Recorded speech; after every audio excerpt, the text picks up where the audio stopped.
እየተጠናቀቀ ባለው ሳምንት የበርካታ መገናኛ ብዙሃንን ትኩረት ከሳቡት መረጃዎች መካከል የአሜሪካ ግዙፍ የጦር መርከብ ዩኤስኤስ አብርሃም ሊንከን ያለችበት አሳሳቢ ሁኔታ አንደኛው ነው።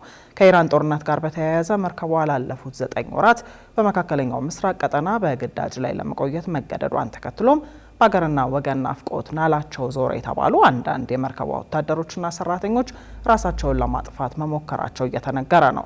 እንዲያው ዝም ብለው ወደ ባህር የዘለሉም አሉ። አንድም ወደብ ሳትጠጋ ለተከታታይ 250 ቀናት ያህል በባህር ላይ የቆየችው አብርሃም ሊንከን መርከብ አሁን ላይ ለወታደሮቿና ሰራተኞቿ በቅጡ ምግብ መመገብ፣ ውሃ ማጠጣትና መሰረታዊ አገልግሎቶችን መስጠት እንደተሳናትም ተገልጿል።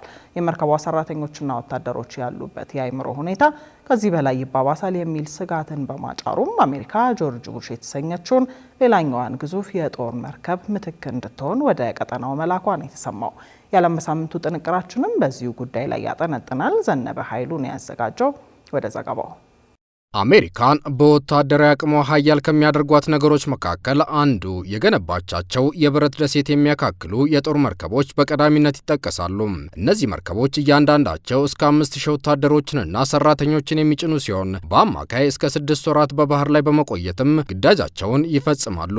መርከቦቹ የሚጠቀሙት የኒውክሌር ኃይል በመሆኑም ነዳጅ ለመሙላት መህልቃቸውን በየቦታው መጣል የሚያስፈልጋቸው ሲሆን መርከቦቹ ያላቸው የኒውክሌር ኃይልም እስከ 90 ዓመታት ድረስ በቂ የኤሌክትሪክ ኃይልን ይሰጣል።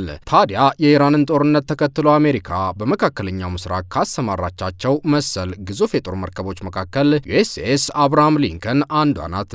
አብርሃም ሊንከን ባለፈው ዓመት የፈረንጆቹ 2025 ህዳር ወር ላይ ወደ ደቡብ ቻይና ባህር ለግዳጅ እየተሰማራች ያለች ነበር የኢራን ጦርነት መቀስቀስን ተከትሎ ወደ መካከለኛው ምስራቅ ለሌላ ግዳጅ የተመደበችው።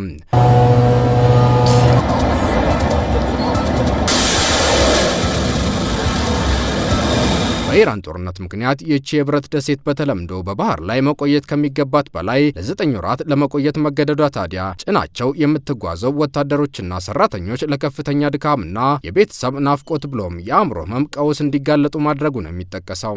5000 የመርከቧ ሰራተኞችና ወታደሮችን ጭና በባህር ላይ ግዳጅ ስትወጣ የቆየችው አብርሃም ሊንከን አሁን ላይ የባህሩ ጉዞ ዳገት እንደሆነባት ነው እየተነገረ የሚገኘው። በመርከቧ ላይ ያሉ ሰራተኞችና ወታደሮችም ለከፍተኛ የስነ ልቦና ና አካላዊ ጫና በመዳረጋቸውም ራሳቸውን ለማጥፋት ጥረት የሚያደርጉት አሜሪካውያን ወታደሮች ቁጥር እየጨመረ መምጣቱ ተገልጿል። የእነዚህ ወታደሮች ቤተሰቦችና የአሜሪካ ኮንግረስ አባላትም አብርሃም ሊንከን በባህር ላይ መቆየት ካለባት ጊዜ በላይ በመቆየቷ የተከሰተው ይህ የአእምሮ ጤና መቃወስ አስቸኳይ መፍትሄ እንደሚያሻው ነው የገለጹት። በጣም ያሳዝናል። ነገር ግን በሚያሳዝን ሁኔታ እየሆነ ባለው ነገር ብዙም አልገረምም። በወታደሮቻችን የአእምሮ ጤና ሁኔታዎች ላይ የሚቀልዱ ፕሬዝዳንት ነው ያሉን። የመከላከያ ሚኒስትራችንም ቢሆኑ የወታደሮቻችን ደህንነት ሳይሆን የቴስቴስትሮን መጠናቸው መብዛትና ማነስ ነው የሚያስጨንቃቸው። ሌሎች የዘርፉ ባለሙያዎችም የአሜሪካው ፕሬዝዳንት በኢራን ጦርነት ላይ እየወሰዷቸው ያሉት ውሳኔዎች በሀገሪቱ የጦር አባላት ላይ የመደናገርና የመረበሽ ስሜትን እየፈጠረ እንደሆነ ይገልጻሉ። ይህም ወታደሮቹ ለውጊያ ያላቸው ዝግጁነት እንዲቀንስ ከማድረግ ባለፈ ለአእምሮ ጤንነታቸው መቃወስ አንዱ መንስኤ አድርገው ሲጠቅሱት ይደመጣል።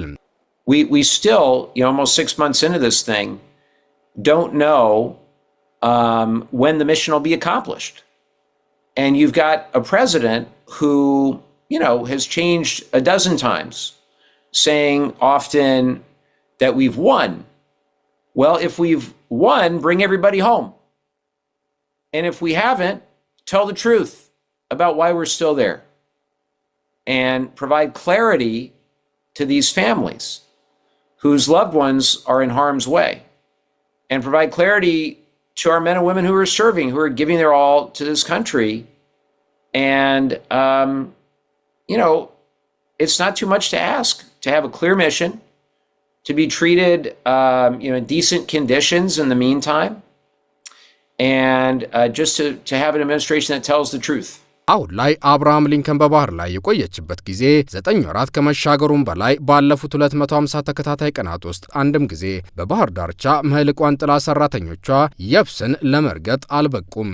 በመርከቧ ወታደሮች ከሚተኙባት የሬሳ ሳጥን የምታክል መኝታ ቤት እስከ ጠባብ የጋራ መጸዳጃ ቤቶች ድረስ ያለው የዕለት ተዕለት ሕይወት ከባድ ፈተናን ነው የሚደቅነው። ከባዱ ነገር ደግሞ ወታደሮቹ ከስር ተኝተው እያለ ከላይ በመርከቡ ላይ የጦር ጄቶች ሲነሱና ሲያርፉ የሚሰማው ያላቋረጠ ከባድ ድምፅና የባህር ሞገድ የሚያወጣውን ድምፅ መላመድ ነው። በሌላ በኩል አብርሃም ሊንከን ባህር ላይ ለበርካታ ቀናት በመቆየቷና የምግብ እጥረት በማጋጠሙም ወታደሮች አንዲት ኩባያ ሩዝና ቂጣ ለመመገብ ተገዷል ተብሏል። በመርከቧ ላይ የሚገኙት መታጠቢያ ክፍሎች ከጊዜ ብዛት መቆሸሻቸው፣ መጸዳጃ ቤቶች መሰባበራቸው እንዲሁም የመታጠቢያ ሙቋ፣ ሳሙና፣ ዶድራንትና የጥርስ ሳሙና የመሳሰሉ መሰረታዊ ነገሮች ማሟጠጣቸው ከባድ ችግር መፍጠሩም ይነገራል።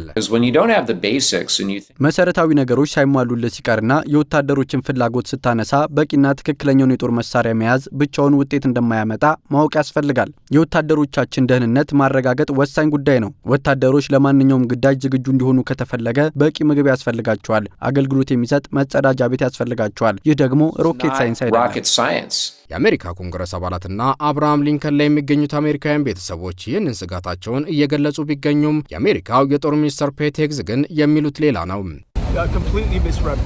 ይህ ከእውነት የራቀ መረጃ ነው። እኛ እያንዳንዱ መርከብ፣ ጦር፣ ወታደርና አመራር የሚያስፈልገው ነገር መሟላቱን እናረጋግጣለን። ይህንን የምናደርገው ደግሞ በእያንዳንዱ ግዳጅ ላይ ነው። ነገር ግን አንዳንድ ግዳጆች ከሌሎች ጊዜ ሊረዝሙ ይችላሉ። ይህንን አስቸጋሪ ጊዜ ለሚያሳልፉ ወታደሮቻችን ደግሞ ምስጋናና ክብር እንሰጣለን። በእነዚህ አስቸጋሪ ጊዜያቶች ላይ እያደረጉ ያሉት ተጋድሎም አስገራሚ ነው። ታዲያ ይህ የአብርሃም ሊንከን መርከብ ውዝግብ ከሰሞኑ እየተካረረ በመምጣቱ እነዚህን ለከፍተኛ የጤንነት ቀውስ የተጋለጡ 5000 አሜሪካውያንን ለመታደግ ፔንታጎን ጆርጅ ቡሽ የተሰኘችውን ሌላኛዋን ግዙፍ መርከብ ወደ መካከለኛው ምስራቅ መላኩ ተነግሯል። አብርሃም ሊንከንን ትተካለች የተባላችው ይቺ ግዙፍ መርከብ በምን ያህል ጊዜ ተጉዛ መካከለኛው ምስራቅ እንደምትደርስ የታወቀ ነገር ባይኖርም አብርሃም ሊንከን አሁን ላይ ግዳጇን አቋርጣ ወደ አሜሪካ ትመለስ ቢባል እስከ 1 ወር ይወስድባታል ተብሏል። ይህ ደግሞ መርከቧ በባህር ላይ የምታሳልፈውን ጊዜ ወደ 10 ወራት ከፍ በማድረግ አሁን ላይ የመርከቧ ሰራተኞችና ወታደሮች የገጠማቸውን የጤና ቀውስ ሊያባብሰው ይችላል ነው የተባለው። An average deployment for an aircraft carrier and a carrier strike group, by the way, because we're paying a lot of attention to the Abraham Lincoln, but there are several destroyers and cruisers that are part of that strike group, and they're all part of that too. We're talking about thousands of sailors and Marines. They would normally be deployed maybe 6-7 months. This is already 9 for the Abraham Lincoln. And even if it were to stop and turn back now, it's going to be another 3 weeks or a month before it gets back to its home port. So we're looking at a twice extended deployment.